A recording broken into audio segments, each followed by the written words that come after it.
Hey guys, I am Pixel Dan, and today we're going to be checking out the brand new Predator 2 3 3/4 inch Exquisite mini action figures from the folks at Hiya Toys.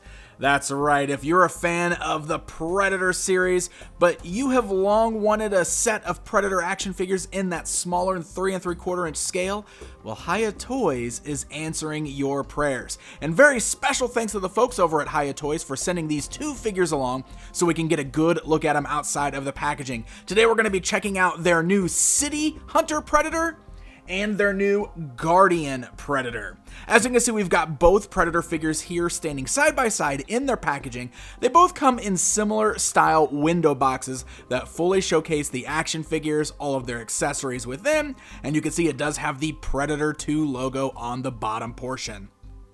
So we're going to go ahead and remove these guys from the packaging and get a closer look at them, and we're going to start things off with the City Hunter Predator. So as I mentioned, these are in the smaller scale. So if we bring in the tape measure, from the bottom of the feet to the top of the figure's head, he's actually just over 4 inches tall. So he's a bit taller than that 4-inch scale you can see. But Predators are supposed to be a bit taller, so I guess if you had these up against a standard human in the same scale, these would measure up pretty good there. And you can see that the figure has a really good look to it. I will say that the overall sculpt and the paint deco are really great on this guy. You can see good amount of detailing here. The mask is non-removable on this. It is part of the sculpt, but I love the details where you can actually see there is some sculpting of the face or the head there underneath the helmet. So it really has some life there, some great 3 dimensions going on. I really do like that. All of the little dreads hanging from his head are made of kind of the softer plastic, so you can see they are flexible there. Really great details in all of the armor bits there, and again with the skin tone, and the skin tone's got a bit of that kind of like slimy shine to it a little bit there under the lights, which is really nice. This is just really cool. I love all the weathering and everything that's on here. So there are some accessories that I'm going to show you here in a bit, but I want to go ahead and show you this one right now because you do have to plug this in yourself, the little shoulder cannon. It basically just plugs into the little socket here, and you can see it's got the ability to then slide up and up onto the shoulder. You can see it's pretty easy to actually pull out of there, so it's going to set up on the shoulder, and it actually hides under those dreads quite a bit. So it seems to work best up in that position up on the shoulder or locked down. In between, it does tend to fall out pretty easy because the armor is made of this softer material, so you can see it's very easy to flex around. He does have this little kind of real string hanging across his chest, which is very cool there.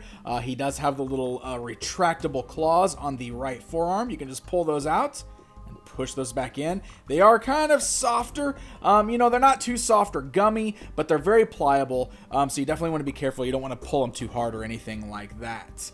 But great details there. He just looks fantastic. So let's go ahead and talk about the articulation on this guy so you know what to expect with these figures. You can see there is a nice ball joint at the base of the neck there, and it looks like the head itself is also jointed at the top. So you do get a great range of motion there. And like I said, with the softer sculpt of the dreads, those do not hinder the motion whatsoever.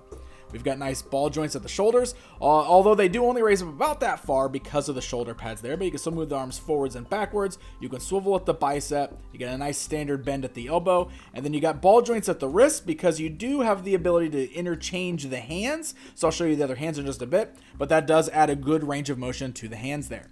You got that same kind of joint at the torso, so you can see I can rotate the body all the way around at the torso.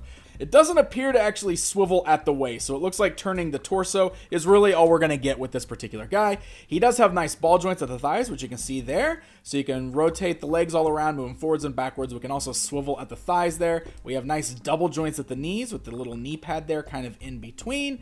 Nothing at the shins or anything like that. And then the ankles are ball jointed as well. I will say they're a little stiff on my City Hunter here. I kind of got this one worked out. This one's still a little tight, so you definitely want to be careful with that. It's probably just the paint that kind of dried that way, so slowly work that out. But as you can see, great range of motion there. We can kind of move the feet up and down at the ankles, but mostly you can just swivel them at the ankles. Now, one thing I also want to point out, the bottom of the feet are a bit rounded, and they do stand decently, But one thing that's really good is that they come with a figure stand, and I actually do appreciate that with these. So you can see it's because of his rounded foot, you do have to find the right way to stand him up, and he does kind of lose his balance a little bit, but he does have a nice peg here on this little stand. It's just a little kind of like rectangle stand, and that way you can put him on that base and display him that way. And what's really cool is if you do get multiples, you'll notice that we got these little connector pieces, so we can interlock all of the display bases, and I'll show you that in just a bit as well. But first, let's get into accessories here. So I mentioned the interchangeable hands. It does look like the City Hunter here comes with 2 gripping hands. He's got 2 open palm hands, and then 2 hands that are kind of more in like a claw slashing pose there. You know, they're a bit more relaxed. Fingers aren't quite widespread, but it's very easy. Like I showed you just a little bit ago, you can just pop it right off the ball joint, and then you can put the new hand on in its place. The first time you might have to kind of work it on there a little bit, but after that, it's very easy to interchange it, and that way you can mix and match those parts for the desired method of displaying the character. And of course, you couldn't have a Predator without a few weapons to go along with it. He does come with the small little disc weapon, and I want to show you this because there's a little holster here on his side that has 2 little pegs here. It looks like it should be able to plug right in there to holster this, but I have had a really hard time getting it to go in there and stay in there, and that's mostly due to the fact that this is actually made of a very pliable plastic, so it seems like the little pegs aren't really going into the holes very easy. It might be something that you could really work at and get it locked in there. Like there, I got it in there a little bit better. You definitely want to pinch on both sides and press it into place so you can store it in there, but you'll notice it's kind of popped out and it's very easy to fall out. So definitely something worth noting. He can also hold on to that in his fingers there. So you've got that. You can pose around with him. But if you don't want to use that, you also have 2 versions of his little staff. You've got the little detracted version, so you got the smaller version, and then you got the whole retracted staff here, which is very nice. It's actually made of a nice plastic there. Great details on that as well. He can hold on to it with either one of his gripping hands there, so you can get him posed in some cool little battle poses wielding his staff. And lastly, you've got this amazing skull with the spine still attached to it. So, you know, great human skull for collecting. He can hold on to that with the gripping hand as well, and it just makes for a very fun additional accessory. So that's going to bring us over to the Guardian Predator, and mostly with the build and everything, it seems to be exactly the same with this guy. The base body appears to be the same, so articulation functions exactly the same as the other figure, but you'll notice there's some differences in the armor and the overall sculpting, specifically in the mask here. He definitely has a more detailed mask, has this more silver tone, while our City Hunter had kind of the copper tones. So you'll notice the colors here are a lot more dark, they're a lot more muted on this guy. I do love the nice kind of metal look to the paint that's used on all of his armor bits and his helmet. Very cool looking mask there. You know, all this is the same. The dreads are still the same kind there. You still have the little gun attachment for the shoulder cannon that you can put on the back. So mostly it's just a cosmetic difference here, but still a very cool looking additional Predator to add to the lineup. He does have the retractable claws as well. And you'll notice I've got him standing on that exact same base, and all of his accessories are very similar as well. He does have the same interchangeable hands, where he's got the open palms and the more relaxed hands, and it's very easy just to kind of pop those on and off, just like we saw before, by removing the hand from the ball joint and placing the new one on in its place. And his accessories, again, same thing going on here, where he's got the little disc accessory, where you could probably plug it into his side. Very similar. I was having the same problems with this one. You know, kind of squeeze it in there. It doesn't quite hold as good as I'd like it to. It does tend to pop out a little bit. But then, of course, he's also got the 2 versions of the staff there that he can wield.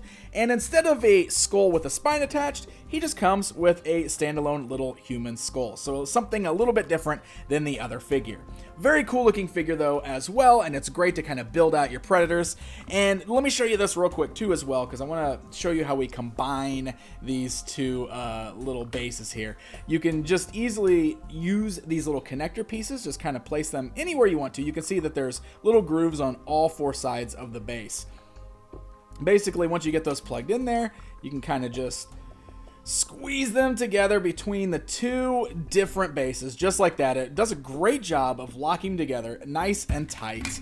And then we'll get our 2 Predators up here on the little figure stands, and now we can display these guys on their stands side by side. And like I said, there's on all 4 sides, so if you want to build them out, get them in front of each other or behind each other, however you want to do it, it's a really cool alternate way to display these guys and put them up on your shelf.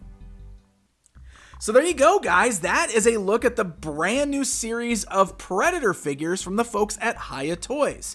Now, they've done some Alien stuff in the past, and I will say that the Predator figures here do feel like a step up from what we saw with the Alien stuff. These don't feel quite as fragile. The parts aren't popping off easy. They actually feel nice and solid. The articulation functions very well, and the sculpts are wonderful with really great paint decos. If you're already a collector of Predator figures, such as the 7-inch ones from NECA Toys, or maybe you've been somebody who's been holding out for a smaller scale because you prefer that 4-inch scale, then these right here are the Predator figures for you. I definitely think they are worth checking out.